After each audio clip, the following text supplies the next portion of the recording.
Alright then, ladies and gentlemen, thank you for tuning in. We are getting underway for qualifying in Abu Dhabi in 30 minutes time. Lots of action waiting up ahead of us, and yeah, we're coming to the end of the Formula One season, the last race, well, yeah, the last Grand Prix weekend of the season, the last qualifying session of the season. What a season it has been.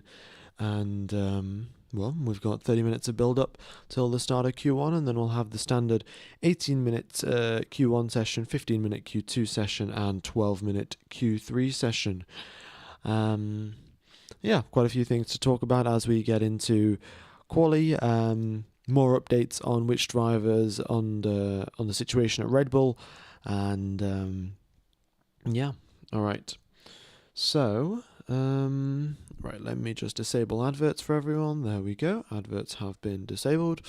And let's get underway for qualifying. So, if we have a look at the free practice 2 data, which is the most representative data that we've had all weekend long, because conditions in Abu Dhabi, as you may know, it's a night race in Abu Dhabi. That also means it's a night qualifying in Abu Dhabi. And the only practice session that we've had at night has been free practice 2. Free practice 1 and free practice 3 were earlier on in the day while the sun was still shining, and they aren't as representative.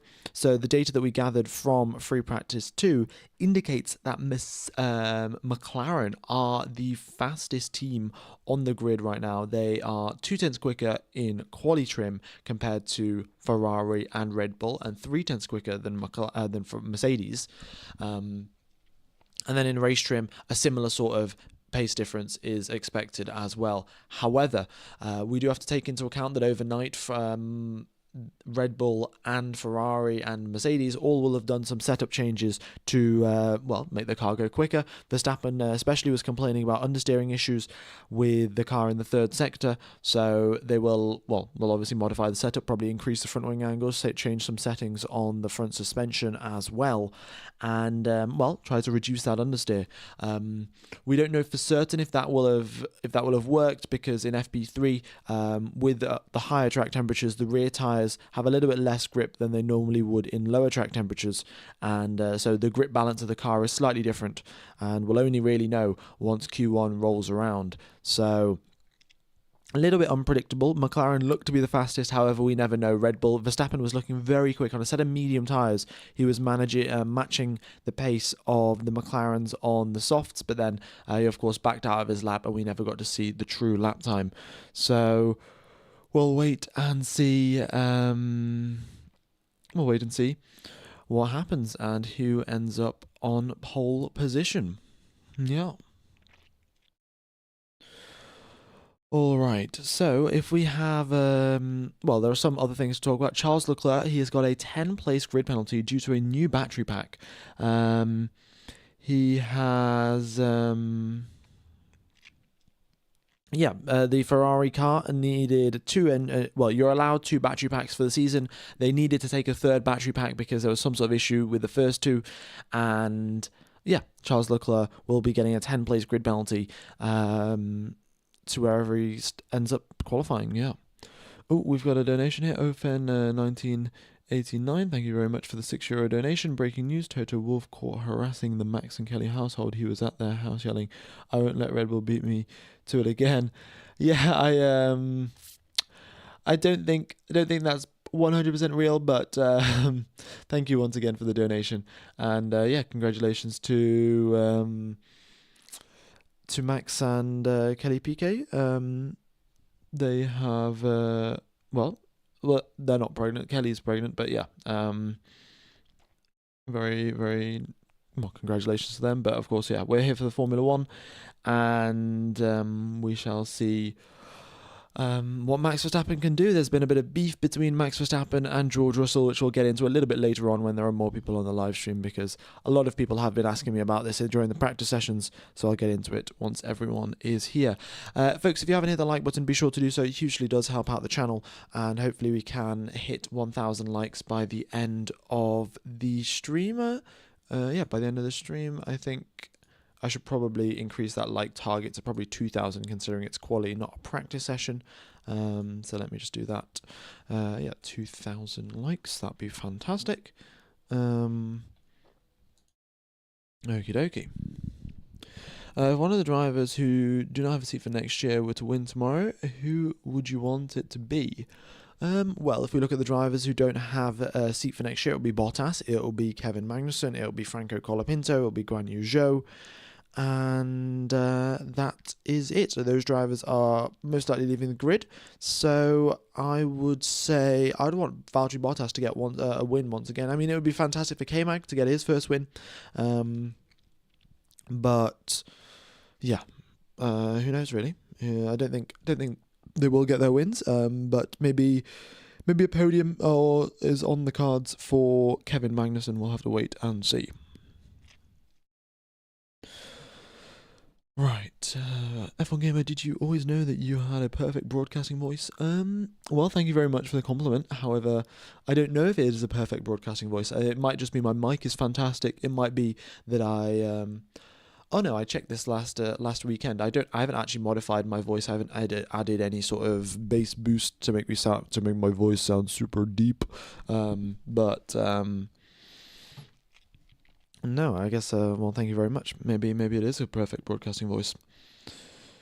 Alright, no one's bothered about the Volkswagen with George at the end of the year, except George what's there to be gained. Yeah, there really isn't much to be gained, and to be honest, I don't think Max Verstappen is that bothered either. He said, I think when he was asked about it, he was like, oh, we have a bit of a disagreement, and it'll all be fine, we'll see each other in Monaco after a little break.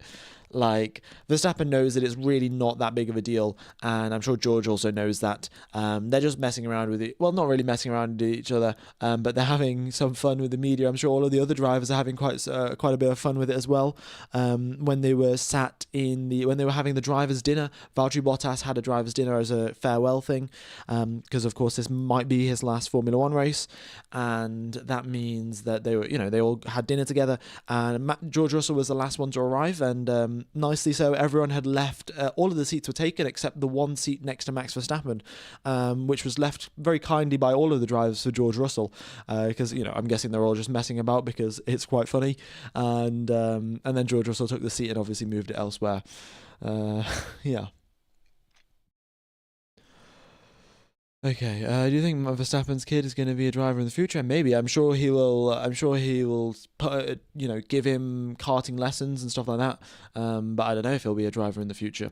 So I'm sure it's up to him. Right.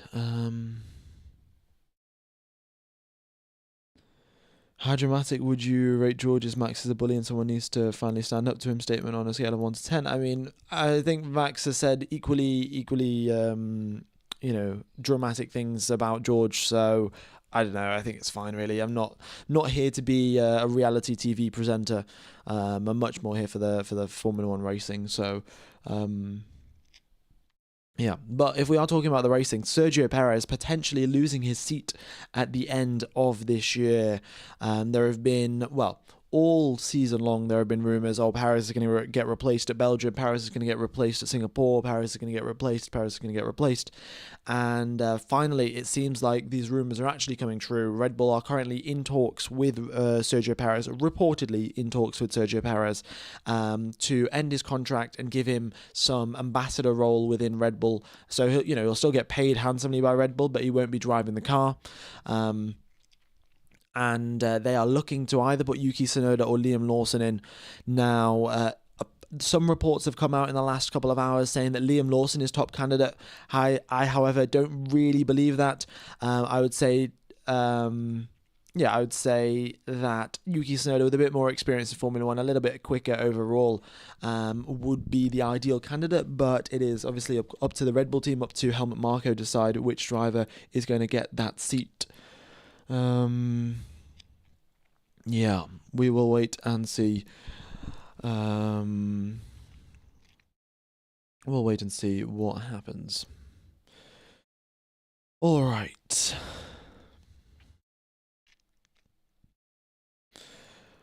Are there any gravel traps for Stroll? No, there aren't any gravel traps to get stuck in at Abu Dhabi. It is all just runoff area and extremely large curbs.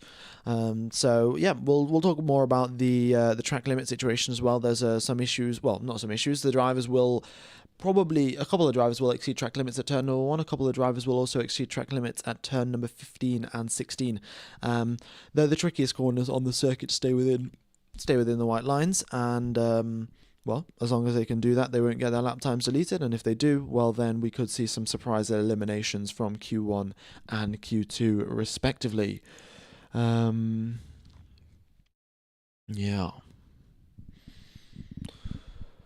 All right.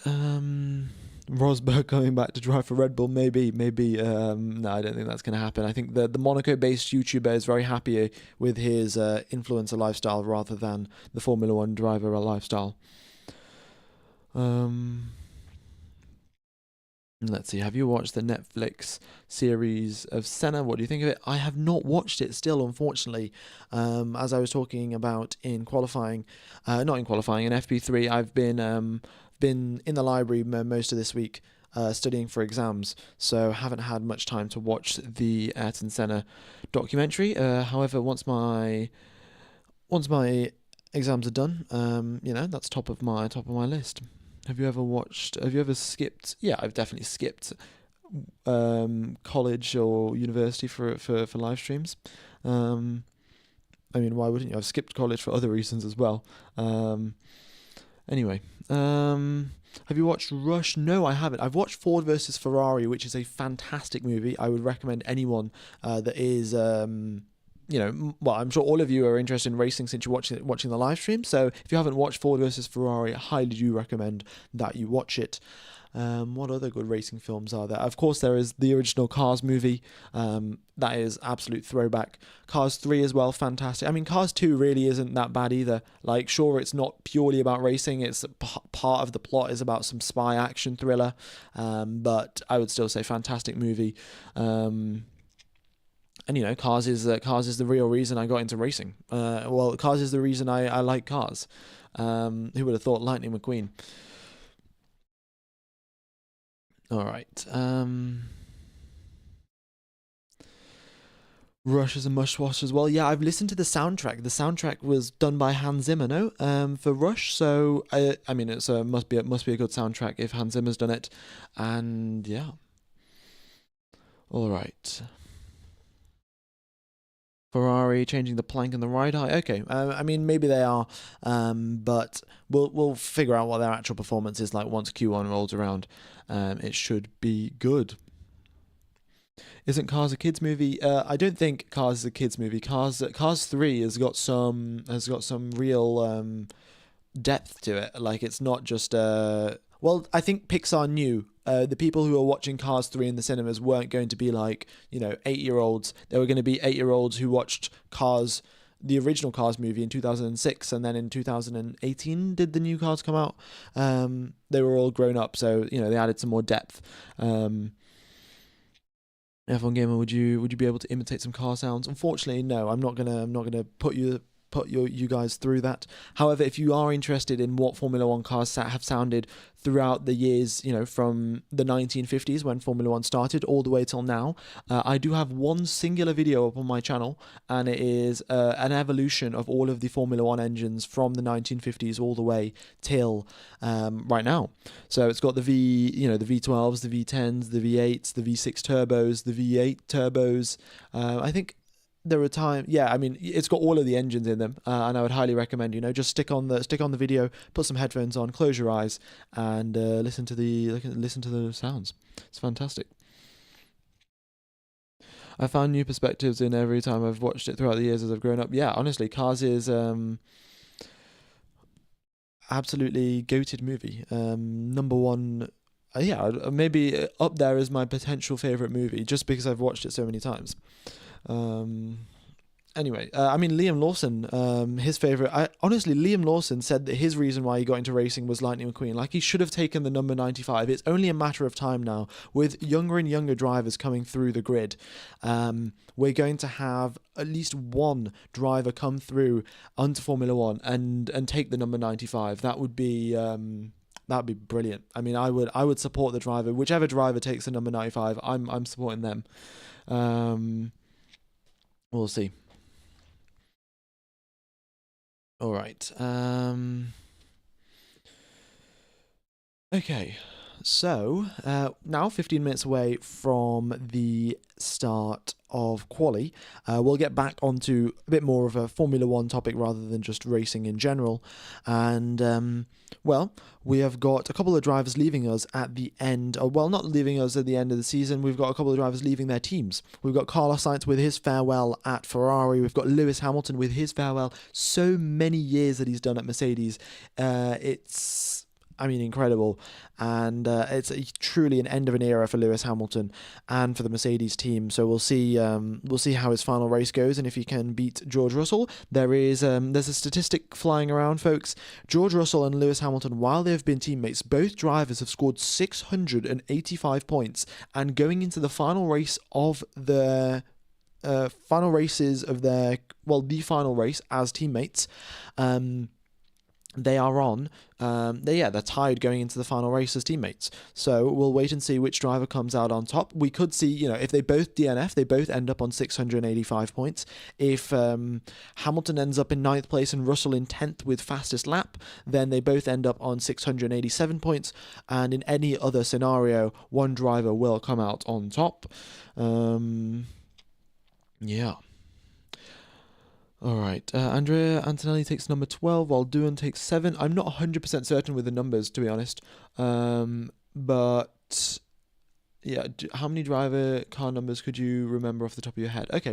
We'll try and do this then. Okay, so first place currently on the screen, we've got Piastri. I think Piastri is 81. I know Lando Norris is number 4. Hamilton is, of course, number 44. Max Verstappen previously was 33. He is now number 1. We've got Carlos Sainz, who is number 55. We've got George Russell, who's number 63. I don't know Hulkenberg. I also don't know Kevin Magnussen. I know Leclerc is 16. I know Perez is 11. Tsunoda's 22. Albon, I think, is 10. Is Albon 10? Gasly, I think, is 23. I don't know about Doohan. Alonso's 14. Bottas is 77. Lawson, I don't know. Stroll, I think I knew Stroll's number. I've forgotten Stroll. I don't know Zhou or Colapinto either. Oh, Albon is 23. Okay. Hulkenberg's 27. Gasly's 10. Okay. I got them mixed round. Stroll's 18. Max. Stroll's 18. I think. Interesting. Yeah. I guess I should probably memorize those numbers as a Formula One commentator. But that's with so many rookies coming into next year, I'll figure it out for the rookies. All right.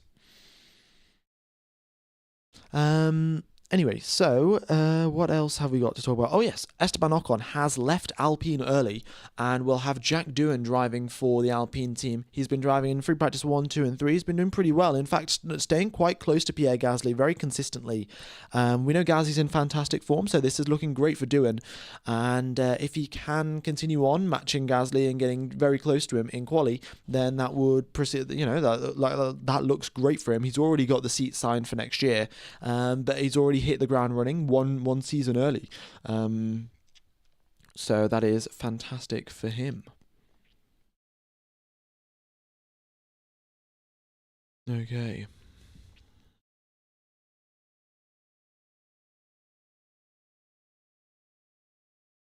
Any updates on Valtteri Bottas' F1 seat for 2025? No. Valtteri Bottas, most likely it looks like he's going to go for a reserve driver role at Mercedes. In fact, me and my friend were discussing this, and it may make more sense for Red Bull not to take Tsunoda or Tsunoda or Lawson. It would make sense for them to sign Valtteri Bottas instead. Now we know, what do Red Bull want from a second driver? They want a driver that isn't going to challenge Max Verstappen, that is going to consistently score points, is going to gather good information for the team, and is going to be there to play the strategy game when Red Bull need it. So, for example, if they want to force someone else to pit early, Valtteri Bottas or their number 2 driver is going to be there so they can force an undercut and ruin the strategy for the other teams. And Valtteri Bottas can provide exactly that. They know that Bottas is a fantastic driver. He's reliable, consistent, everything that you could want. So it would be a very big, it would be a bad look for the Red Bull Driver Academy itself, because, what's the point of being in the Red Bull Driver Academy if you're not going to get promoted up to the Red Bull team? If they're going to sign Perez from Racing Point, and if they're going to sign Bottas from Sauber, then the Red Bull Driver Academy only will get you to Visa Cash App Red Bull, and then you have to find your own seat elsewhere. So it's not the best look for the Red Bull Driver Academy. However, does Red Bull, care that much about how the Driver Academy is perceived? There's only a maximum of 10, 15 drivers that could even be in it at one point. You sign Bottas, you have a consistent number 2 driver, and that could be fantastic. You could also try to talk to Sainz, try to see if the contract can be broken with Williams, try to get Sainz in. So those are their 2 alternatives if they don't want drivers who are currently in the Red Bull Driver Academy. Or their alternatives are Yuki Tsunoda or Liam Lawson. We'll have to wait and see. All right, yeah, Colapinto's too early, as well. Colapinto's only had 9 races. Lawson's also only had 9 races or something along those lines. So it's not, I don't think they're ready for the full step up. I mean, we've seen Albon and we've seen Gasly. They've had a year in, they've had a year in the Toro Rosso car, and then they get promoted up to Red Bull and they still crumble compared to Max Verstappen. So would it be wise to, essentially destroy Lawson's career and do the exact same as what happened to Gasly and what happened to Albon? Admittedly, Albon and Gasly have both moved on from that and they've improved as drivers, and they'll look back on that being like, oh, if that didn't happen, maybe I wouldn't have improved as much as a driver. But yeah, it's still not ideal, and not every single person will be able to bounce back from such a, getting destroyed as a teammate, essentially. We saw it before with Stoffel Van Dorn, fantastic through all of the junior formulas. His teammate to Fernando Alonso in his first year of Formula One gets out-qualified every single time, gets out-raced every single time, and his career started in 2018, his career ended in 2018, and that was it for Stoffel Van Dorn. So, is that what you want to do to Liam Lawson? I don't know. Yeah, Gasly and Albon would be perfect fits now, but, they have left the Red Bull Driver Academy. They're no longer related to Red Bull, and they also have pretty bad memories of Red Bull as well, so I don't know if they would want to go back. All right. How many years is Sainz signed for with Williams? I think he's only signed for 1 year, because, he's only signed for 1 year, and then they will renew the contract again, but there's the option to leave depending on if there's another top team. Sainz made sure that if there was another top team that wanted him, he could always leave Williams. So that's why I think it's a 1 year contract with a potential 1 year extension. Right.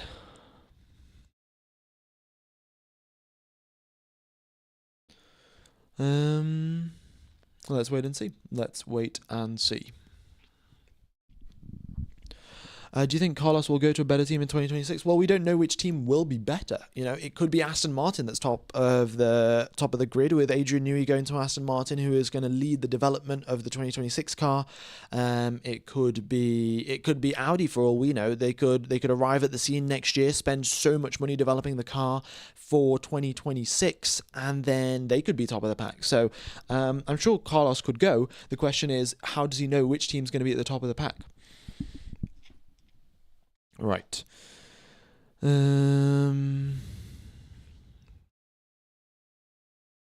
Let's see what else. Carlos to GM Cadillac. Yeah, that could happen as well.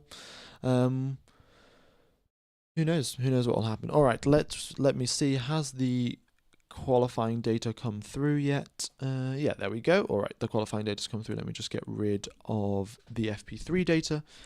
Fantastic. All right. There we go.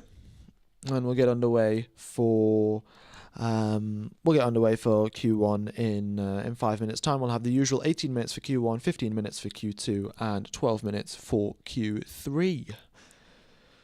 McLaren wins the World Constructors' Championship. Yes, it's quite likely. Given the fact that Leclerc has been given a 10-place grid penalty, it makes it a whole lot more likely that McLaren will win the will win the Constructors. However, it's not been totally decided just yet. And for second place in the Drivers' Championship as well, there's only 8 points between Lando Norris and Charles Leclerc. So if Leclerc outscores Lando Norris by 8 points this race, then Leclerc could go on to be second place in the Drivers' Championship rather than third.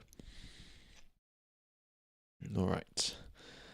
Also, some more fun statistics, I'd say. Oscar Piastri has completed every single lap of racing so far this season. He has, not DNF'd out of any race, not finished a lap down in any race. He's been super consistent, and he's part of the reason why McLaren are going to win the Constructors. If there was for example, if Piastri was going to finish in third place and then he DNF'd from the race, that would be 15 points lost for McLaren, and it would also be some extra points gained for Ferrari, and that Constructors gap that they have of around about 30 points or 22 points or something like that right now, that would evaporate to zero. The Constructors Championship gap is 21 points between McLaren and Ferrari, and if, for example, Piastri DNF'd out of third place, then that gap goes to zero basically in an instant. So the consistency from Piastri has really helped McLaren. Potentially win the Constructors. They haven't won it just yet, so I don't want to jinx it, but the consistency from Piastri has been fantastic, and given that it's his only second season in Formula 1, we'll wait and see what he can do next year along as well. But welcome along to the Abu Dhabi Grand Prix. We have a 5.6 kilometer long circuit, top speeds approaching 345 kilometers an hour as the drivers would get slipstream and a tow going down towards turn number 6. We have the softest tyres from Pirelli's range, the C5, the C4 and the C3 for the soft, medium and hard respectively. We're only going to be seeing the soft tyres today in qualifying, and we are 3 minutes away from the green light. The floodlights are on in the Yas Marina Circuit, and the sun has set, and we are getting underway for qualifying. All right.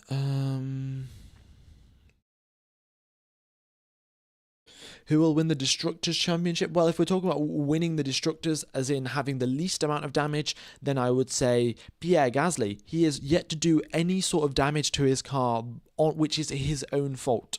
If you add up all of the crashes that all of the drivers have had, then Pierre Gasly has had no crashes. He's only had one DNF, I think, this season, and that's been due to a gearbox issue in Las Vegas. He was going so fast, he was going 361 kilometers an hour. The gearbox for the Alpine wasn't set up for such high speeds, I think, because Alpine knew they were 15 horsepower down, so they've modified their gear ratios, because you can only have one set of gear ratios for the entire season. I don't know why the regulations say that, but I think it's just to reduce costs, so you don't have a new gearbox for every single, for different circuits, and it's just the same thing for everyone. Well, it's just fixed for everyone, but they can have their own separate gear ratios. And I think Alpine opted to have slightly more acceleration-based gear ratios, and they weren't prepared for a top speed of 361 kilometers an hour. However, Gasly did reach that while he was going down the Las Vegas Strip. His gearbox exploded because he was going so fast. However, that doesn't count towards his damage because, he wasn't the one that crashed the car. The gearbox just sort of exploded on its own. So Pierre Gasly's still on $0 of damage throughout the entire season of racing. He saved Alpine a whole bunch of money. The same cannot be said about Logan Sargent, Alex Albon and Franco Colapinto. Colapinto's only been racing for half the season, even less than that, probably a third of the season, and he still racked up quite the hefty damage bill at his time at Williams. Okay. Do you think Alonso and Max will drive like Russell to give others a penalty? I don't think anything like that's going to happen. I think the games that were played at Qatar aren't going to happen again because the drivers just don't want penalties given to them. So yeah, I think everyone will stay off the racing line and things like that. Okay.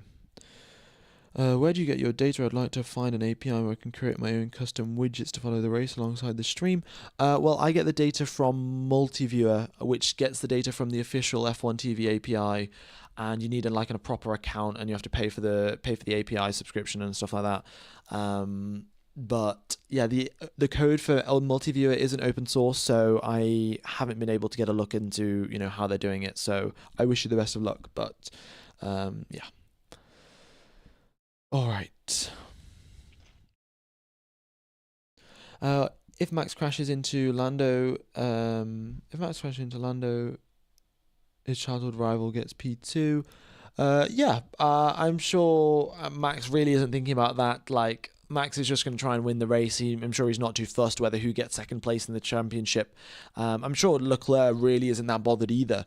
But yeah, also we've got the green light at the end of the pit lane. I've totally forgot that that's even happened. But yeah, we've got the green light at the end of the pit lane. Time has started ticking, and drivers are yet to make their way out onto the circuit. Everyone's still sat in the pits. What colour would you say the Red Bull is? I would say the Red Bull is blue. Dark blue probably is the best way to put it. Yeah.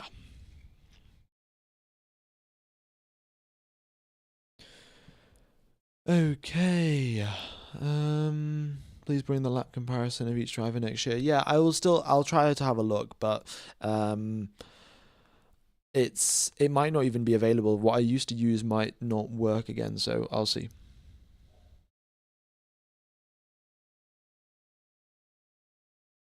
Here we go. Lance Stroll, first driver out onto the track. We've got 16 minutes left on the clock. All the drivers are sat in the garage. The teams, however, still haven't put all of the wheels onto the track.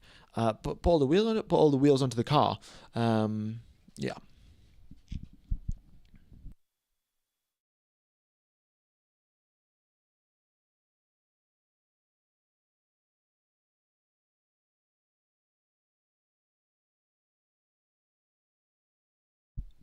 All right.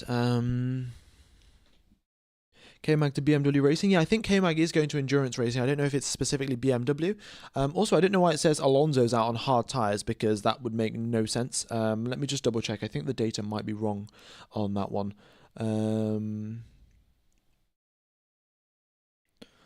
Stroll is definitely on soft tyres. However, I still haven't got a TV shot of Alonso. It would make zero sense for him to be on hards.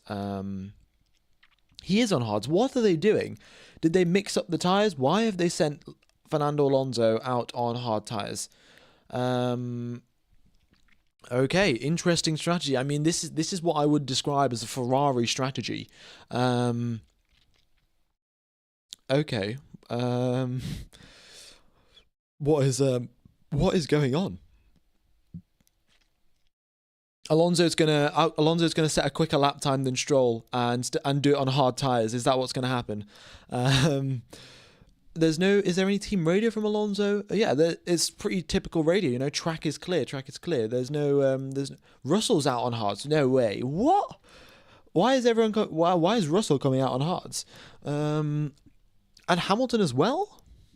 Is there something that I'm missing here?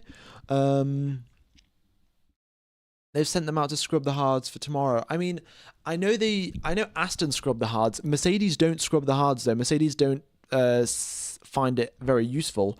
And also they've had all of the practice session to scrub the hards, so I don't see why they would do that at the start of Q1. Alonso, I think, makes his way back into the pits. Yeah, Alonso makes his way back into the pits, and they're scrubbing. Yeah, I know it makes sense for Fernando Alonso, but Mercedes have never scrubbed their hards before. And if any of you guys don't know what scrubbing tires mean, essentially it just means to get rid of sort of the outer layer of glossiness.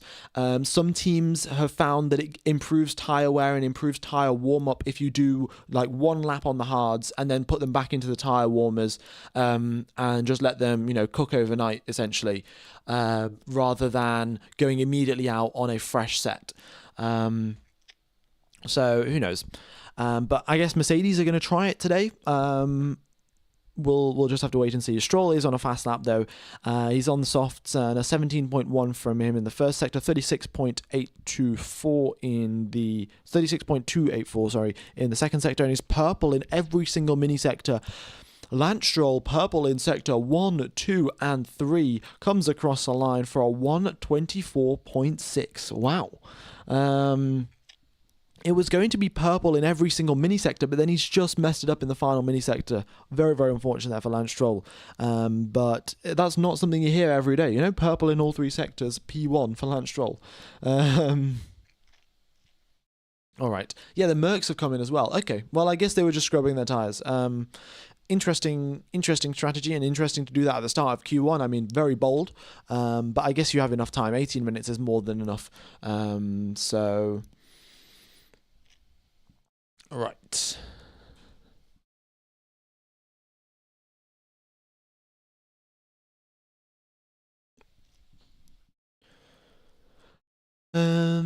Yeah, everyone's coming out now on soft tyres as expected, and we'll get going. Everyone also crawling out of the pit lane. Oh, here we go. We are so back for Formula One, ladies and gentlemen. Everyone is driving at around about 4 miles per hour as they leave the pit lane exit, because overheating here is quite a big issue. Track temperature is down to 30 degrees, but the final sector absolutely chews through your tyres, and you need the minimum possible tyre temperature starting your flying lap. So essentially what the drivers have said is, oh, we're just going to drive out super duper slowly out of the pit lane. We're going to have a little bit of a break at the end of the pit lane, you know, take a bit of a breather, and then do our, build the revs, release our clutch, let go really slowly, and then make sure our tyre temperature drops. Essentially, that's what they're doing. So everyone's just queued up in the pit lane. That's why there's a huge traffic jam at the exit of turn number 1, because everyone's just sat in the pit lane, ready to, waiting for their tyres to cool down before they go out. And yeah. All right, but we've got a flying lap here on board with Sergio Perez. Purple in the first sector. He's now making his way towards turn number 9. Fantastic corner there. It's so much bank angle as well on that corner. Sergio Perez takes it very, very nicely. Purple through the middle sector as well. Now just getting towards turn number 12. Sainz gets out of the way. Ooh, a little bit. That could be potentially blocking there from Sainz. He should have moved a little bit more out of the way, but we'll see if Red Bull chase the stewards up on that. Sergio Perez well within track limits at the penultimate corner. In the final corner as well is within track limits and comes across the line. It is a 123.5. He goes a full 0.8 faster than Lance Stroll. Nicely done. Verstappen, though, is on a flying lap. He's got DRS wide open as he comes down the main straight. Top speeds approaching 330 kilometers an hour just before he hits the brakes at the 100-meter mark. Rotates the car very nicely. Whatever sort of understeer he was complaining about has been significantly reduced. It's not been totally eliminated by the looks of it, but it has been significantly reduced from yesterday. Sergio Perez has got a lap time deleted. Franco Colapinto has got a lap time deleted. Here it is, folks. We've had 3 laps set in qualifying, and we've already got 2 of them deleted. Sergio Perez for turn number 1, and Colapinto as well. Both drivers exceeding track limits at turn number 1, and lap times have been deleted. Tsunoda goes up into first place, a 1:24.004 from him. Max Verstappen is green in the first and the second sectors, and he now comes out of the final corner. Did he exceed track limits at the final corner? I think he might have, but he comes across the line, a 1:23.5, and we'll get a replay and a double check of whether Max Verstappen exceeded track limits there. We got Leclerc on flying lap coming out of the final corner here. He stays within track limits nicely. Across the line he goes, and he's 0.2 down from Max Verstappen. Carlos Sainz's teammate, who is having his final race at Ferrari this weekend, is also coming out of the final corner, and he puts himself up into first place. He goes 0.2 quicker than his teammate, 29 milliseconds quicker than Max Verstappen, but now all eyes are on the McLarens. They were so much quicker than the rest of the competition yesterday in free practice 2. Here comes Lando Norris. He's a 10th down on Sainz's time as he comes through the middle sector, but the third sector is where you can gain so much time if your tyres are in good condition, and the McLaren looks very, very stable in the hands of Lando Norris. Now we just don't know whether it is quick enough. Here comes Lando Norris as he makes his way through turn number 15, hits that apex perfectly. The car sparking away as he slams onto the brakes, flicks the car in, gets onto the power, and what's it going to be there for Lando Norris? It is 4th place. He's 2 tenths down on his former teammate Carlos Sainz. Oscar Piastri looking very, very quick, gets a bit of a slide out of the final corner, and he comes across the line. He goes quicker than his teammate by half a tenth of a second, and a nice quick lap there from Piastri as well. But K-Mag, I've got to say, what a lap. We saw in FP3 as well, he set a superbly quick lap, purple in all 3 sectors, and it took a while for even Verstappen to beat him, and he ended up 3rd place in FP3 as well. So K-Mag doing fantastically for his final race in Formula 1 by the looks of it. He's now moving to endurance racing at the end of the season. Yeah, what a great way to end off his career. We have got Lewis Hamilton and George Russell both on flying laps now, and Sergio Perez currently in the pits. He's still got to do another lap after getting his lap time deleted. Alonso across the line, 8th place for him, and we'll see what Russell and Hamilton can do as they make their way through the final sector. Russell gets so close to the wall at turn number 14, where Nicholas Latifi famously crashed and turns the tide of the 2021 championship. But Russell comes across the line and he goes up into 8th place. Not that much pace from the Mercedes this weekend. They're 3 tenths back from Carlos Sainz. Let's see what Lewis Hamilton can do. Hamilton goes 1 tenth behind his teammate in 9th position. Wow. 8th and 9th place for the Mercs after they were looking super quick last weekend out in Qatar. Stroll goes quicker than both of them, in fact, and it's 8th place there for Lance Stroll. Very, very nice. Hope Alpine finishes in 6th. Gasly deserves it. He brings many millions of euros for 2025. Yeah, it would be, I mean, it'd be great for Alpine, it'd be great for Haas either way. If the drivers, it'll be fantastic for whichever team ends up in 6th position, because that's a couple more extra million euros or pounds or dollars or whatever you want to say of prize money to help out the team. What's happening with Perez? Perez got a lap time deleted at turn number 1. He was probably 10 centimeters too far wide. And ended up getting his lap time deleted. We had Colapinto, who picked up a whole bunch of oversteer as he was driving out at turn number 1, and he got his lap time deleted as well. Also, folks, I would like to mention, the Formula 1 wheels that we've got right now, they cover up the inside of the wheel. It's totally solid carbon fiber. You can't see through the wheel rim. However, I know it is not as aerodynamically efficient, and you would have a little bit more dirty air if you didn't have the entirely covered wheel rims. But if you did have gaps in the wheel rims, like normal cars do, and you got to see the red hot brake discs as the drivers were driving, that would be so cool.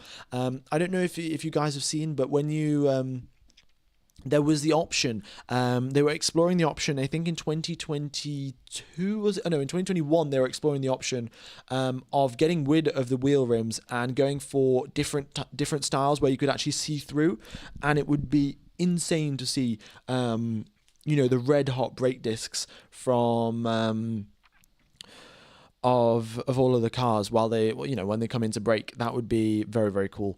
But yeah, well, maybe that'll happen in 2026. We'll wait and see. We've got Sergio Perez here. He's been given some telemetry printed out to him. He's just analysing the data to hopefully not get a lap time deleted. There are 5 minutes left on the clock for the end of Q1. The drivers in the elimination zone are Jack Doohan, Liam Lawson, Alex Albon, Sergio Perez, and Franco Colapinto. Also, folks, I would like to point out Franco Colapinto is running some old parts with his Williams car. After the spare parts, and crashing, they don't have that many spares, and he's using some of the old parts. So his car is slightly downgraded compared to Albon's, and that might explain a bit of the difference in pace. F1 Gamer, we could see glimpses of the brakes hot and fiery, literally as they were on fire when Max exploded them. And yeah, I do remember actually. Yeah, Max had a rear brake failure in Australia this year, and yeah, they end up setting on fire. Yeah, I mean, honestly, the brakes do seem. It would be super cool to see the brakes turn red. Yeah. I wouldn't say Colapinto's sabotage. I'd say Colapinto's done it to himself, because Colapinto crashed the car. I think when Colapinto signed with Williams for the second half of the season, it was very clear from the outset that his aim was to not crash the car. The sole reason Sargent was removed, he wasn't quick, but he also was crashing the car too much, and Colapinto knew that he shouldn't crash the car too much. However, he has done exactly that. He is also a rookie, so can you blame him? Rookies are going to make mistakes. Was it James Vowles' fault for picking a rookie to replace Logan Sargent? I don't know, but Colapinto's crashed the car. They've run out of spare parts because of the crashes, and because of that, they've had to downgrade the car a little bit. It's not ideal. I don't know how much of the difference and how much loss in lap time that Colapinto has, but yeah, it shouldn't be that significant, really. And yeah, as you can see from the gap between Albon and Colapinto, it's about a tenth of a second. All drivers in 0.6 of a second. Yeah, it is super close. This is what I was saying yesterday in one of the practice sessions. This season has been fantastically close. In Monza, at the end of quali, there were, I think, all of the drivers were within 6.5 tenths or 5.5 tenths of each other or something. And it never happened before that qualifying was this close in a Formula 1 season, in a Formula 1 quali session. And it ended up in Monza this season. It's happened. We're getting very close to that point here in Abu Dhabi. So it may be that next season is going to be one of the closest in Formula 1 history. Is Sergio Perez back? Well, it seems just like that. He's done a lap on a fresh set of softs, and he goes out. Oh, and they've just reinstated his lap. What? Okay, Sergio Perez got a lap time deleted. The Red Bull have gone to complain to the FIA, saying, actually, if you look at the screen, there are 2 pixels of Sergio Perez's tyre that are touching the white line. So you got to reinstate that lap, please. And that's exactly what happened. And the lap has been reinstated. Sergio Perez goes up into 3rd place. He doesn't even have to set another lap time, and he might just come back into the pits depending on what the pace is looking like from everyone else. However, with the gaps being so close between the top and the bottom, I suspect track evolution could result in some drivers getting knocked out. So everyone's playing it quite safe here, and everyone apart from Albon and Colapinto, who did their laps slightly earlier, are out onto the track. Also, folks, we've got 13,000 people watching. Thank you everyone for tuning in. If you haven't hit the like button, please be sure to do so. It hugely helps out the channel, yeah, it'd be massively appreciated. If you aren't subscribed as well, be sure to do so. I mean, I know it's the end of the season, but I will be commentating for all of next season as well. And I'll also be commentating for tomorrow's race as standard, really. Okay, what else is going on the circuit? So we have got Valtteri Bottas now just coming across the line, currently in 17th position, and up into 1st. Wow, what a lap from Valtteri Bottas. And yes, it does make sense to go out early if Bottas can put it up into 1st place. Sensational lap from Valtteri Bottas. They've come over the radio to Hamilton saying this will be tight. Mercedes potentially getting eliminated out of Q1 here if they don't hook together a good lap. Tsunoda across the line, 11th place for him. Hulkenberg starts a flying lap. We've got 24 seconds left on the clock. And Alonso, he starts a flying lap with 18 seconds left. And there's a big old queue at the final corner as well. Let's wait and see what happens there. All right, Lawson improves. Oh, he's up into 11th. He goes slightly quicker. Well, he goes 2 milliseconds quicker than his teammate Yuki Tsunoda. That is fantastic. Gasly goes across the line, 4th place for him. The two RB drivers are ridiculously close to each other. They know that this is make or break for their career, and they've got to do the absolute best they possibly can. Charles Leclerc improves. He goes a 10th quicker than Valtteri Bottas, up into 1st place there for him. And now Hamilton is in the elimination zone. All pressure is on him. Lando Norris, purple in the 1st sector, green in the 2nd sector, comes across the start-finish line. No, he doesn't. He goes into the pits. Does Lando Norris. He aborts that lap. He knows he's making it through. Nicely done from the McLaren boys. All right, Max Verstappen, he's on a flying lap. Purple in the middle sector. I think he's going to abort the lap as well, and he'll come into the pits probably. Oh no, Verstappen doesn't abort the lap, but I think he backs off just a little bit, or he just wasn't quick enough in general because he's on a used set of tires, and a tenth slower than his previous personal best. All right.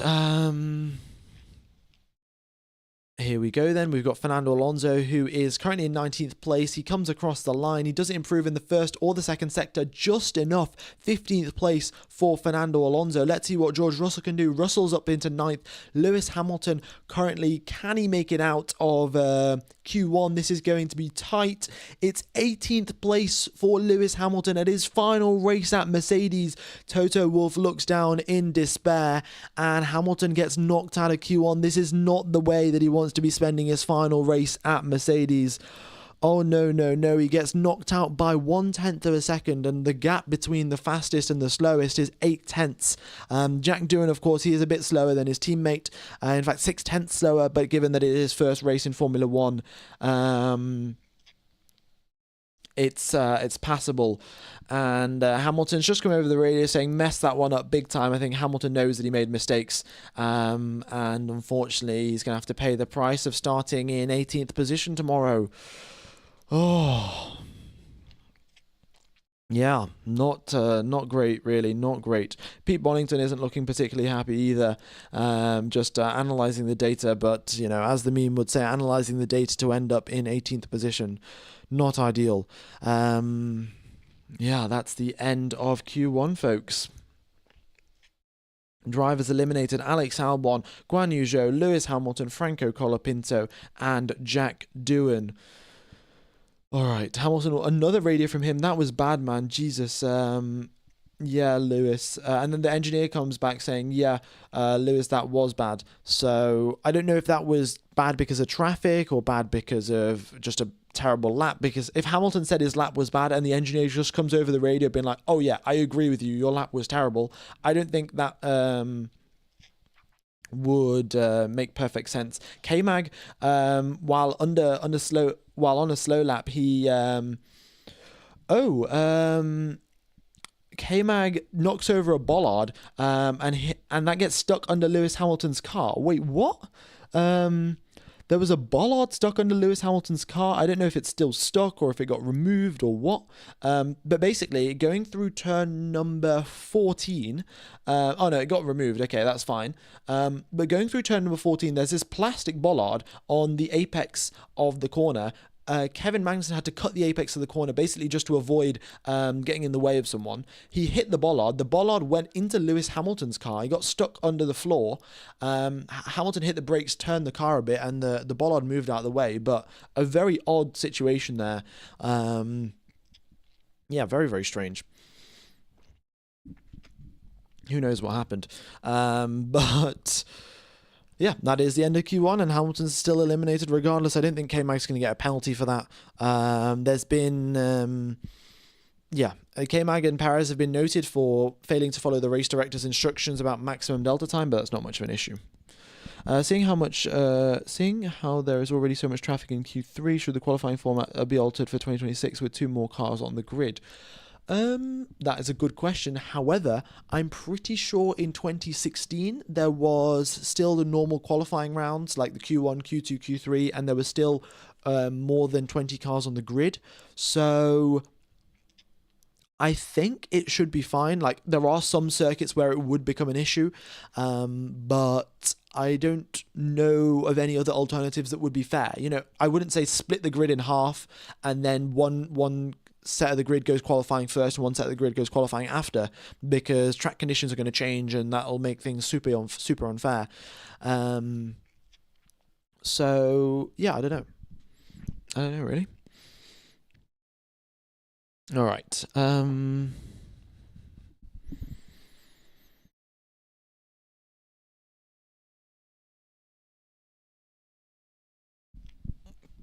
Okay. Sound a lot more switched on today. Yeah, I'm just a lot less tired, really. Yeah. All right. The start of Q2 will be delayed ever so slightly, folks. The marshals just need to go pick up the bollards that were deposited by K-Mag and Lewis. But once they pick that up, Q2 will be enabled. We'll be starting as normal. And there we go. The track has gone green again, and the bottom 5 drivers are eliminated. So we are very shortly getting underway for Q2. Right. Okie dokes. We got 13,000 people tuned in. Thank you everyone for tuning in, folks. If you haven't hit the like button, be sure to do so. Right. What else is going on the track? What has Sauber done to improve? Honestly, I have no idea what Sauber has done because Sauber haven't brought any upgrades for quite a while now. I think at the start of the season, they knew that their car wasn't going to be all that quick, and they basically just said, oh, well, we're going to stop development for this car, and we're just going to go straight into developing next year's car. So they stopped their upgrade packages very early on in the season, and yeah, not sure exactly what they have done to fix or to just become so much quicker suddenly. Maybe next year with Audi they're going to be even faster. I think maybe Valtteri Bottas just had his porridge, this morning. Valtteri Bottas had his porridge and then ended up in P2. That's probably what it is. Yeah, the Sky commentators they're all over this thing with Hamilton getting affected by the bollard. Hamilton was on his flying lap. The bollard got stuck underneath his car. Obviously, that's going to reduce grip a little bit, but yeah, not ideal there. And oh my God, I'm just watching the replay here between Sergio Perez and the white line. Sergio Perez and the white line, not even Sergio Perez and the driver. And boy, oh boy, that is exactly there is 2 pixels, maybe 1, that is saying that Sergio Perez was still on the white line, but it's very, very borderline, and some people would like to disagree with that, I'm sure, but it's just the way things go. I think Perez improved his lap time anyway, so it's not too big of a deal. But yeah, what do you think about Bottas to Red Bull? I think that would be a fantastic idea. Red Bull need a good number 2 driver, and as we know, Valtteri Bottas is a fantastic number 2 driver. All right. Perez is praying to the guy made a 4K camera. Indeed, I'm sure if it was 4K, there would be at least one of those 4,000 pixels where Sergio Perez's tire is still touching the wheel, still touching the white line. Yeah.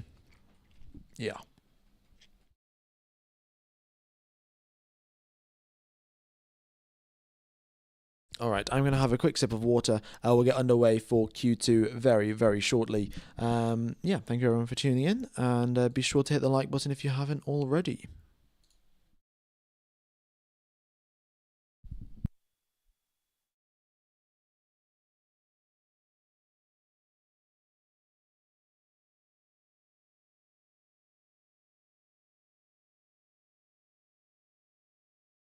There was a pretty big mess in terms of the traffic situation. Liam Lawson getting held up quite a bit. Russell may be getting a grid penalty, I think. It's not good. It's not gone well for Mercedes. It looks like Russell may be getting a grid penalty because of blocking Liam Lawson. I'm sure RB are going to be chasing up on that. Yeah, and Hamilton's in 18th position. Not great, really. Not great. All right, Q2 is getting underway in 25 seconds, 30 seconds, folks. So the time will start ticking down for Q2, and we'll have the drivers coming out on some soft tires. Yeah, very nice. Yeah, karma for George Russell. I mean, Max Verstappen would say karma is a. I don't know what Max Verstappen said exactly at the end of the Qatar Grand Prix, but yeah, something like karma always strikes back or something like that. And it may just strike back for George Russell, and he may end up with a grid penalty himself. And this one rightfully deserved, rather than the slightly probably undeserved one from Las Vegas. No, from Qatar, sorry. All right, time is ticking, and all the drivers still sat in the garage. Typical Formula One stuff, really. Can't complain. Yeah.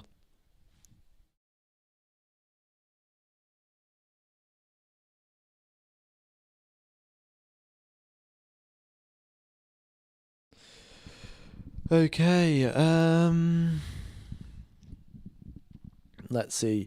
We've got someone coming out onto the track. Who is that? That is Max Verstappen making his way out. If we have a look at the speed traps, Franco Colapinto, 333 kilometers per hour for him through the speed traps. Max Verstappen, 332. He's second fastest. Colapinto's first fastest. Hamilton, 331. So Hamilton, it looks like Verstappen's running a pretty low downforce setup if he's hitting 333 kilometers going down the straights. I think normally on quali laps without any sort of toe, he could hit 330. With a slight toe, probably 333. But yeah, looks to be running the lowest downforce setup of them all. So he might struggle a little bit in the race with tyre wear, but I'm sure Max Verstappen will figure out a way to manage his tyres. Don't forget the 10-place grid penalty for Leclerc. Yeah, we'll keep that in mind, of course. Leclerc, if any of you guys don't know, in Q1, Leclerc was having some issues with his battery. The team had to replace the entire battery pack on his car. He's only allowed 2 for the season. This was his third one. So that is his third battery for Charles Leclerc. And that's a 10-place grid penalty coming his way. Yeah. Suboptimal, to say the least, for Charles Leclerc. Suboptimal indeed. Alright, everyone else making their way out onto the circuit as well, and as standard procedure is in Formula 1, everyone's crawling out the pit lane to reduce their tyre temperature. Is Doohan just that slow, or a lap time deleted? Doohan is just, well, I would say Doohan is just that slow. I think he must have made a mistake on his lap as well. But I would just like to point out that it is Doohan's first ever Formula 1 qualifying session. And the grid, if you exclude Doohan, the gap between first position and 19th position was half a tenth. This is an insanely competitive and tight grid. So yeah, it doesn't really have that much space for rookies. And well, Jack Doohan he was a second slower than his teammate, but it is also his first Formula 1 race with no prep in advance. Like, he probably got told last weekend, oh yeah, by the way, how you're racing in for, how Esteban Ocon's driving for our team. Yeah, he's not doing that anymore. You're driving. So yeah, it's a little bit difficult for Doohan, I'm sure, but his job next year will be to be as quick as Pierre Gasly, hopefully. We'll see if he can live up to the challenge. Okay, Verstappen's on a flying lap here. Everyone, there are quite a few drivers ahead of him, but they should get out of the way in time, given that Verstappen's the only one on a flying lap currently.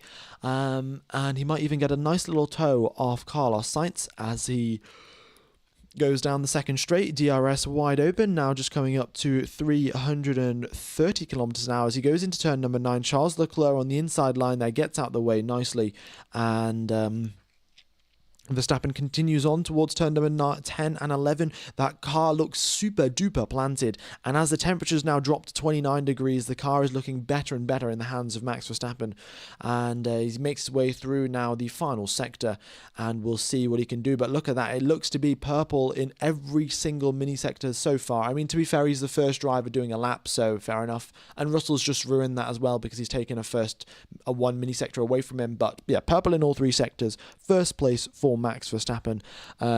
Pretty typical stuff, really. Pretty standard stuff. All right.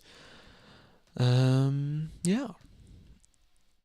122.998. So the first driver to dip into the 122s is Max Verstappen. Not surprised, really. Not surprised at all. But very quick. Very quick. And we'll see what the McLarens can do. They were looking super quick yesterday. Lando Norris purple in the first sector, so it looks like they still have got some pace under their belt. And Norris is doing this on an old set of tyres as well. Verstappen was out on a fresh set. Leclerc, Sainz, K-Mag, Russell, Norris, everyone who's come out is all on a used set of tyres. Only Lawson and Tsunoda are on fresh sets.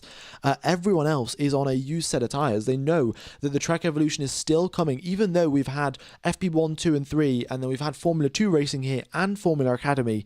We are still having track evolution take place, and the circuit's getting quicker and quicker, so everyone's opting to use for slightly older tyres and saving the best tyres for Q3 and the end of Q2.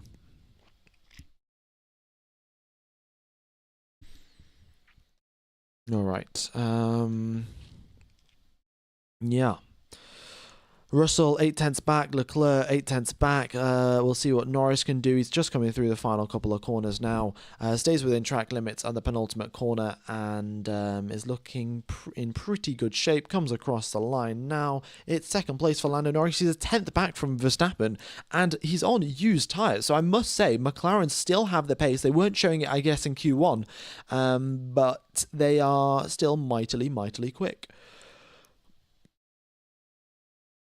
Alright, Charles Leclerc gets a huge snap of the rear end as he was going through turn number 40 and nearly crashed into the barrier, just like Nicholas Latifi there, and just saved it. He was millimetres away from the wall and then, came over the radio to complain as standard. He's complaining a little bit about the traffic, but I don't think the traffic really affected him that much. It's just, racing drivers coming up with excuses as is standard. Piastri, though, purple in the first sector. He goes quicker than his teammate, in fact, and he's also on a used set of tyres, so we'll see what Piastri can do. I think he may have even got a toe off Norris going through between turn number 5 and 6. That would be nice of McLaren to set him up with a toe.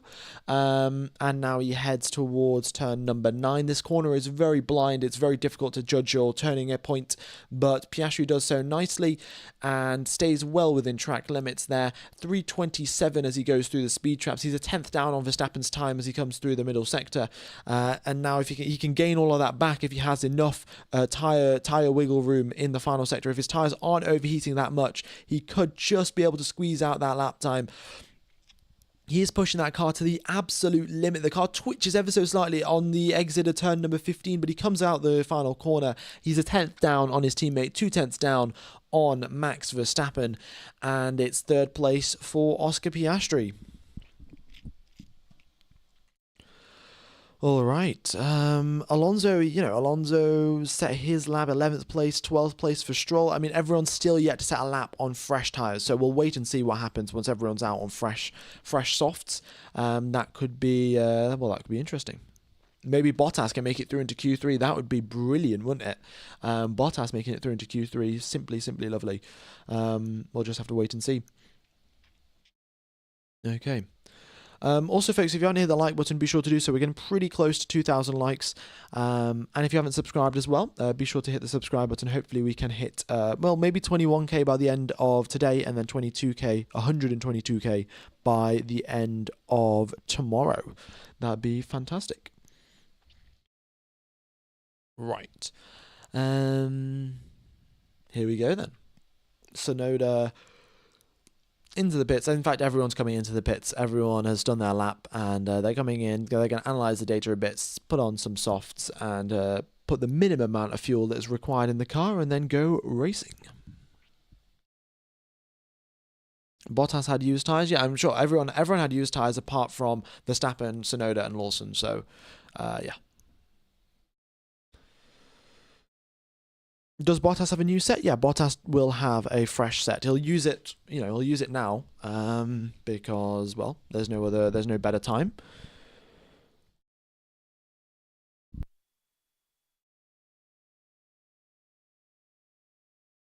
Right, I'm going to have a quick sip of water. We'll be underway, well, we're still underway for Q2, but we'll be underway for the final runs in probably a minute or so when all the drivers decide, oh yeah, I need to go back out onto the track to do some qualifying. Yeah.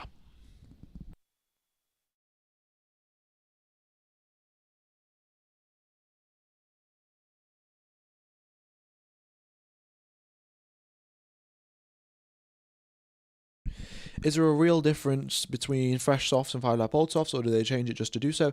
No, there is a real difference.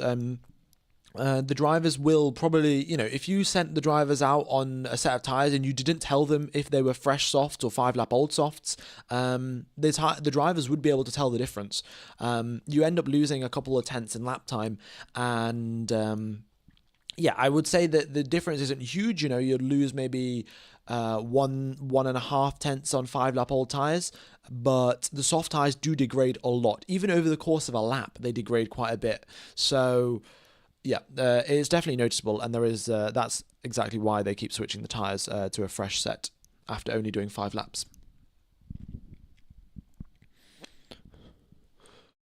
Right. Yeah, the grid a little bit more spread out, but we'll wait and see. You know, of course, it's going to be spread out when the driver at the top has done it on a fresh set and every other driver at the back has done it on 6-lap old tyres. So we'll wait and see. But 1.3 seconds is the gap between first and 15th. Right. And here we go then. We've got K-Mag, Hulkenberg, Gasly, Russell all making their way out now very slowly. What are the chances of Ferrari winning the Constructors? Slim is how I would describe it. They need 22 points over McLaren, so they're going to need like a 1-2, and then, well, they're just going to need a first place and nobody else to score any points. However, that looks pretty unlikely. A double DNF for McLaren, highly unlikely. However, it could happen, but yes, as I would say, highly unlikely. So we'll wait and see. And given that Leclerc has a 10-place grid penalty, folks, if he qualifies in 3rd place, he'll be starting the race in 13th. And because of how tight the grid is, it makes it quite difficult to progress your way through the pack. If there's no rain, then you can't just overtake everyone and dive bomb everyone like Verstappen did at Brazil, and it makes the whole overtaking process and cutting your way through the pack a lot harder. So, yeah, Leclerc will have his work cut out for him tomorrow, and he'll have to try and, make his way towards the podium if he wants Ferrari to win the Constructors. He'll have to also outscore Lando Norris by 6 points if he wants to win the Drivers' Championship. Well, if he wants to get 2nd place in the Drivers' Championship. Yeah. All right, and the F1 drivers once again, for some reason everyone wants to send the lap drivers out at the exact same time. So Leclerc's just come over the radio saying the AlphaTauris are going out way too slowly, and it's fantastic that he calls them the AlphaTauris and not the Racing Bulls, because I still call them the AlphaTauris, or you might as well call them the Toro Rossos. Like, you can call them whatever you want, and everyone will still know what you mean. But yes. All right, 2 minutes left on the clock, and everyone is getting underway for their flying laps. K-Mag will be the first one to start, and then everyone else behind him will be getting underway shortly as well. Verstappen still sat in the pits. He knows that he's going to make it through, so he's not even worried. And given, that he's 8/10 clear of the elimination time right now, I'm sure he will be fine. Kevin Magnussen, 3:28 through the speed traps he goes, and let's wait and see what he can do. Right, DRS wide open, approaching 203 miles per hour, 320 Ks, and he's half a tenth down on Leclerc's time. K-Mag is not looking ideal for him. He might not be able to get through into Q3 for his final Formula 1 race. We've also got Nico Hulkenberg, his teammate, who is currently in 6th position and still improving. Hulkenberg, of course, moving to Sauber next year, and this will be his last race for Haas. K-Mag comes across the line 11th place. He has been eliminated out of Q2. Leclerc comes across the line to start his flying lap. Hulkenberg, 2nd place. Oh my God, Nico Hulkenberg, what a lap. Please score a podium this weekend. That would be fantastic. But yeah, 2nd place from Nico Hulkenberg, 42 milliseconds back from Max Verstappen. Pierre Gasly, 3rd place for him, and he goes a 10th. He's still within a 10th of Max Verstappen. Fantastic job for him. Russell up into 6th. How is Gasly and Hulkenberg, both drivers who are pushing really hard, going quicker than Russell and Perez, who are in faster cars and are also decently quick drivers? I have no idea how Hulkenberg and Gasly are doing this, but sensational form for the both of them, and their cars are looking great in their hands today. We've got Stroll and Alonso currently on flying laps, and they are, they're green. However, I don't know if they're going to be quick enough to get past the cutoff of Liam Lawson. Charles Leclerc currently in the elimination zone as well. Stroll across the line, 10th place for him, pushes Lawson down, but I don't know if that's going to be enough. Alonso's going to come across the line soon enough. What's it going to be for Fernando Alonso? It goes up into 6th place there for Fernando Alonso. And Carlos Sainz, purple through the middle sector. Wow, fantastic job there from Carlos Sainz. And Charles Leclerc across the line, currently in 13th. First position for Charles Leclerc. 18 milliseconds between Leclerc and Verstappen. Oh, this is totally on. We're going to have such a good fight for pole position. Here comes Carlos Sainz, his last race for Ferrari, and he goes 5 milliseconds between his teammates. Look at that, the top 3. The top 5 are within 1/10 of a second. The top 3 within 18 milliseconds. It is so close up at the top. And now we have a couple more drivers coming across the line. Tsunoda across the line. Oh no, Charles Leclerc's got a lap time deleted. Track limits at turn number 1, folks. Track limits at turn number 1. He gets his lap time deleted. Leclerc, is that elimination from qualifying? Oh no. Leclerc with the 10 place grid penalty. That means he's going to be starting in dead last if he gets his lap deleted. And it has been deleted, so I'm going to get a replay just to confirm. We've got Bottas across the line, 9th place for him. Bottas could make it through into Q3. This would be mega. And Russell as well across the line. Oh no, Russell's already came across the line. He's into the pits now. That is the end of qualifying, folks. And it looks like Charles Leclerc has got his lap time deleted, and that is the end of his qualifying session. Oh, what a bad way to end quali. He's going to be starting from dead last tomorrow, 14th place with a 10 place grid penalty. Yeah, Leclerc says no way for turn 1, and we're just about to get a replay now, and here we go. Charles Leclerc, as he goes into turn number 1, brakes at the 70-meter mark, rotates the car through in 4th gear, and does he exceed track limits? Ooh, it's tight. We're going to have to get a replay on that to see if he's actually within track limits or not. Ooh, I mean, it looks just as the same as Sergio Perez's thing. And if they managed to convince the FIA that it was, if Perez was within the white line, then surely they'd be able to do the same for Charles Leclerc. Yeah, but Bottas makes it through. If that were to happen, then Perez would get eliminated. So if they reinstate Charles Leclerc's lap, then Perez gets knocked down. In fact, yeah, everyone moves down 1 position because Leclerc was top of the times.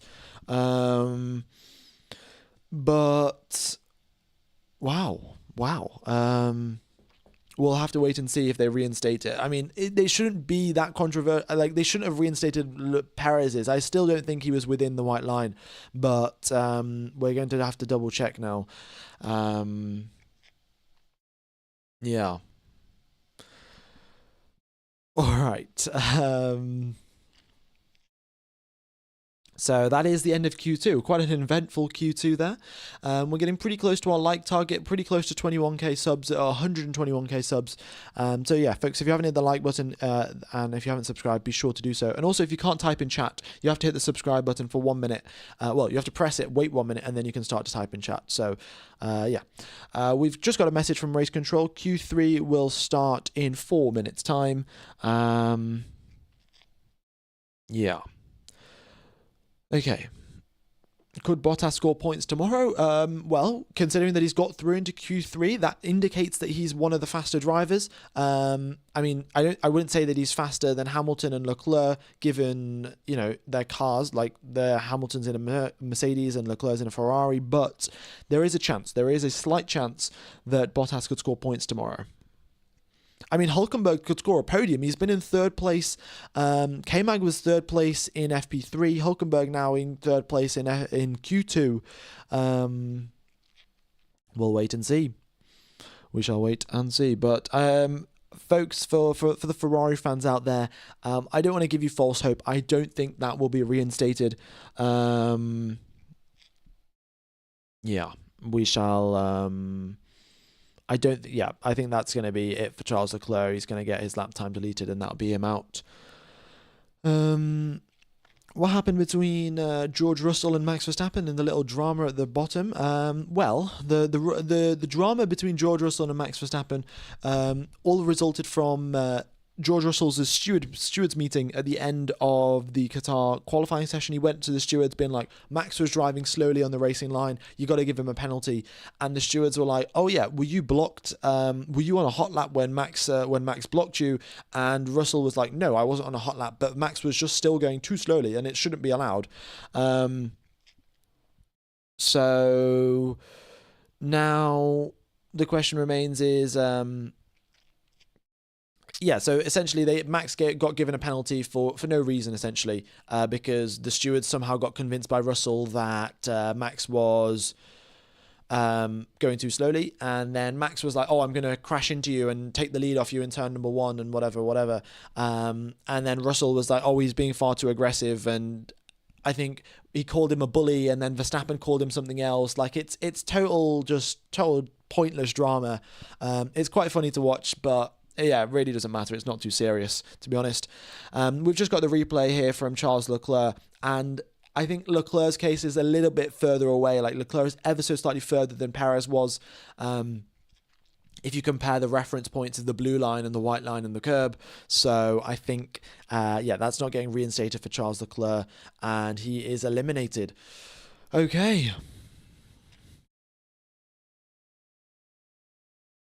Perez has a contract extension with Red Bull, right? How can they replace him? How can they replace him? They pay him X amount of money and the contract becomes invalid. Like, it's a contract break clause or something like that. So yeah.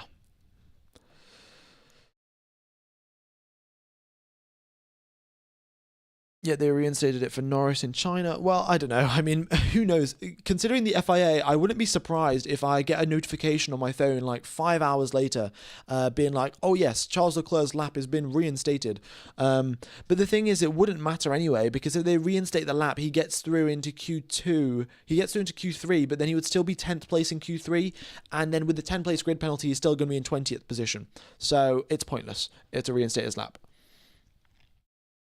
Yeah, we have eight different teams in Q3. That is fantastic. I mean, the how close the competition has been is incredible, and next season is going to be even better.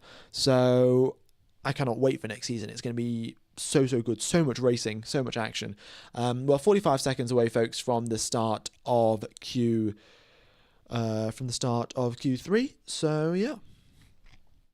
Also, I'd like to let you guys know, on my second laptop that I'm reading the chat on, you guys have typed so much in the chat that it's managed to actually crash my laptop.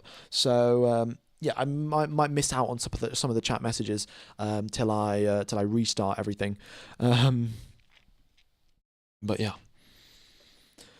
The clause that Red Bull is usually the driver contract may be terminated for a mutually agreed sum of X amount if driver performance is deemed subpar. Yeah, that probably makes sense. Okay, right, let me just get a sip of water and we'll be underway for Q3. In fact, there we go, Hülkenberg, Russell, Perez all making their way out.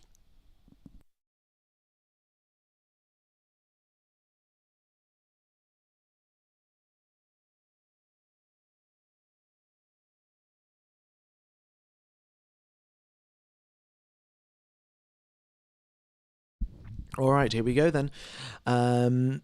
We have got Hülkenberg, Russell, Perez, Verstappen, Sainz, Alonso, and Gasly all making their way out now, all crawling out the pit lane as is standard, and getting those tyre temperatures down.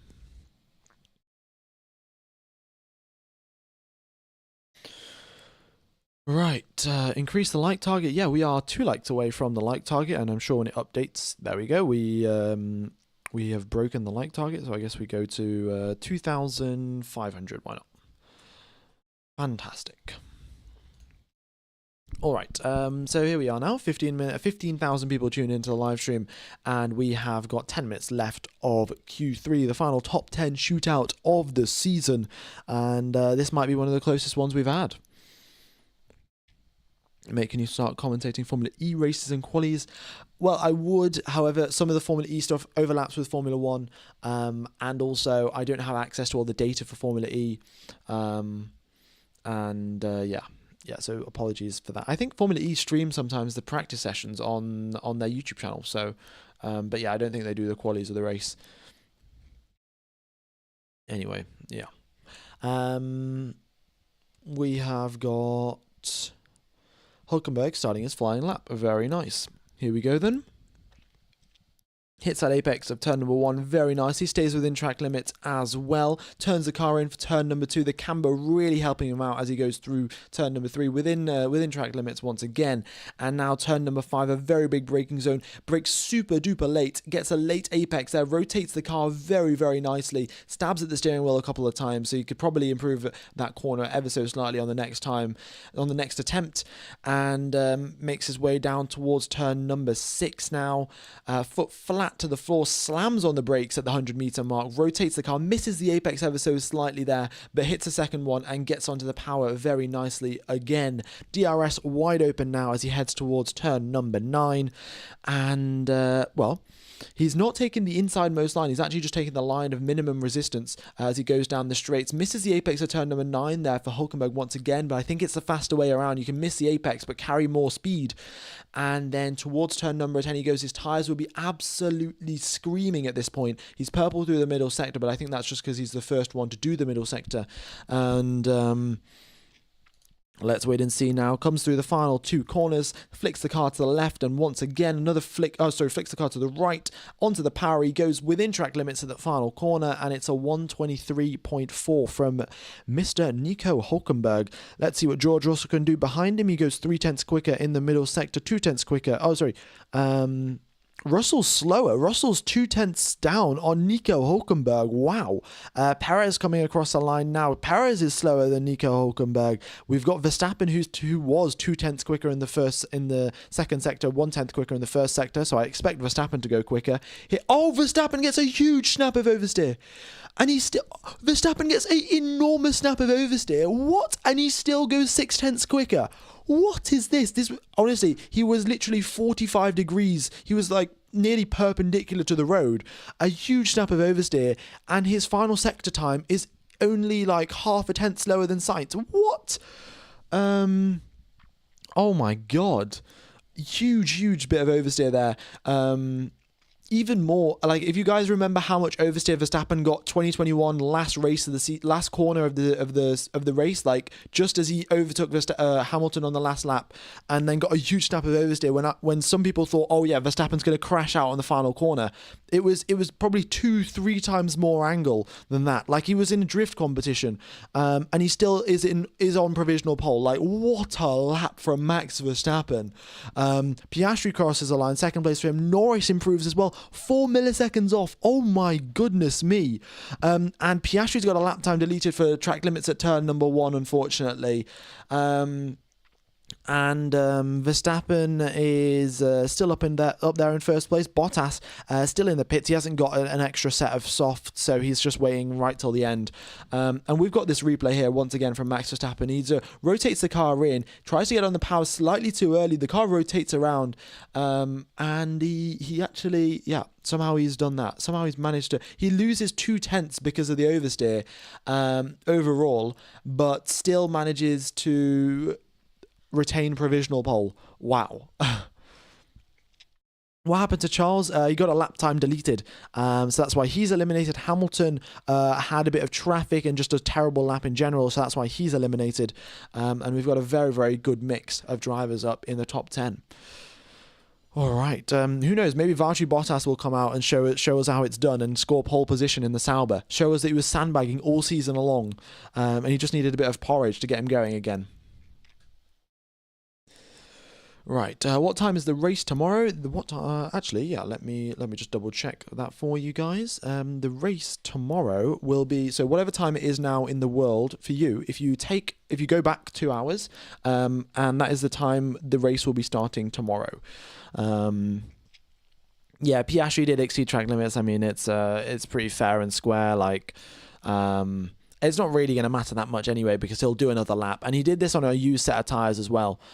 We do have to take into account Verstappen was on a fresh set. Norris had slightly used tyres on his run. So I guess it will even out. So Verstappen, he'll gain 0.2 because his lap was ruined by the final corner. And Norris will gain around 2/10 because the soft tyres, he was using old ones and he'll have fresh ones now.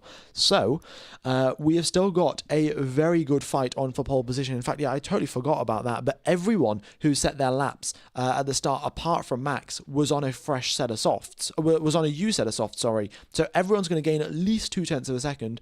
And the battle at the front is going to be as close as ever. Right, here we go then. 4 minutes and 50 seconds remain. Folks, do let me know in the chat who you think is going to get pole position. Is it going to be Max Verstappen? Is it going to be Nico Hülkenberg? Is it going to be Valtteri Bottas? Or will it be Lando Norris? I don't know what's happening with Russell as well. Russell and Perez. I mean, we know Perez isn't all that quick, but we know Perez isn't all that quick in the Red Bull. But George Russell as well. He was on second place on the grid for Qatar, and the lap time has been reinstated for Piastri. The lap time of a 1:29.8 has been reinstated, and he's technically within track limits, so he goes back up into third place. I think that'll put him in third place. I mean, this is just your average FIA moment. Delete a lap time and then reinstate it. Like, why don't you just check properly the first time round? It makes zero sense. But oh well, what can you do? What can you do? You can always guarantee on the FIA to mess something up. Like it doesn't matter. Right, here we are then. Everyone making their way out of the grid very, very slowly. Perez will be the first driver to come across the line. Is he doing a double warm-up or something? I don't know what he's doing, but he's come out quite early compared to everyone else. Then we've got Piastri and Norris and Alonso all coming out of the circuit. And we'll be getting underway for the top 10 shootout. Everyone's out on fresh tyres, as is expected. And Verstappen's waiting right till the end. He's going for the most optimum track conditions at the end of the session. Track temperature has been stabilised now at 29.1 degrees. So track conditions aren't getting any better in terms of track temperature. However, the tyre rubbering in is still ever so slightly improving lap times. All right, we got Sergio Perez. He's looking quite quick through the first sector, and we'll see what he can do through the middle sector. He goes, the car bounces around a little bit, but nicely done from Sergio Perez, and we'll see what can happen. Max Verstappen, though, has won the previous... if we look at pole positions, for the previous 4 years, Max Verstappen has got pole here in Abu Dhabi. From 2020, 2021, 2022, and 2023, every single weekend. For the last 4 years in Abu Dhabi, Max Verstappen has got pole. So is this going to be another one to add to his list? 5 poles in a row at the same circuit. That would be one hell of a record. Here comes Sergio Perez, currently in 8th position. This is his final lap time for Q3, and he puts himself up into 4th place, 3/10 back from his teammate. Right, here we go. Valtteri Bottas on a flying lap gets a nice little toe off Max Verstappen as well as he goes into turn number 6. Let's see what Valtteri Bottas can do. He's purple in a couple of these mini sectors as well. This is looking good for Bottas. And now he makes his way towards turn number 9. The Sauber is, well, all the way on to the right-hand side. He slams onto the brakes, flicks the car in. He has no idea where the exit curb is, but his reference points help him out. And he judges that to perfection. He's now got Russell and Norris ahead of him as a bit of traffic. We'll see what Bottas can do, though. Through turn number 13 and 14 he goes. And what is it going to be for him? Nico Hülkenberg, purple in the middle sector. Oh my goodness me. What is going on? Here comes Valtteri Bottas. He comes across the line. It's 4th place for Bottas. What a lap. Sensational for his potentially his final race in Formula 1. brilliant job from Valtteri Bottas. He's absolutely pushing to the limit. Verstappen comes across the line to start his lap. Here comes Hulkenberg. Hulkenberg's on provisional pole. What a lap. Oh my god, folks, what we've got to do, we've got to stop the count here. There's got to be a red flag. Someone crash, please. Hulkenberg needs to get pole position here. Wow, what a lap from Nico Hulkenberg. Oh, Gasly's across the line, 4th place for him. Let's see what the McLarens can do, but McLarens are looking pretty quick as well. Piastri across the line, 1st place for him. He goes up by 1/10 of a second. Hopefully that lap does not get deleted for him. Here, the checkered flag is out. Fernando Alonso currently in 9th position. What can he do?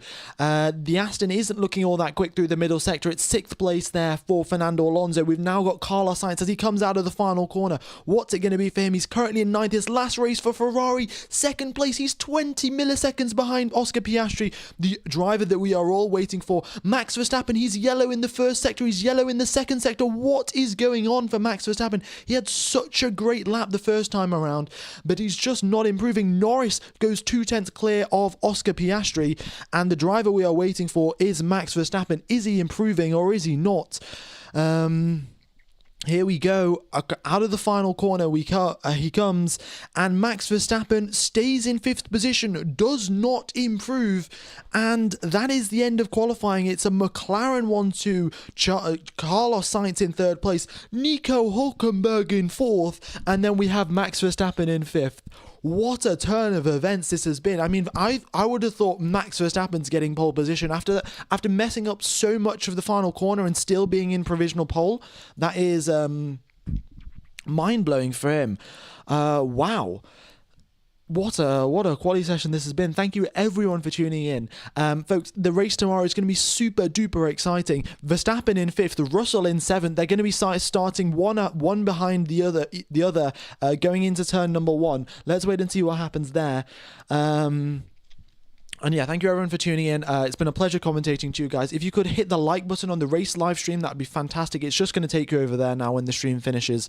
Yeah, have a wonderful morning, day, afternoon, evening, or night, depending on where you are in the world. And I'm going to see you for the race tomorrow. If you go back 2 hours from now, that's when the race starts tomorrow. The stream will start half an hour before that. And yeah, I hope to see you there. We're going to have a fantastic race for the end of the 2024 season. Thank you very much. And yeah, cheers, folks.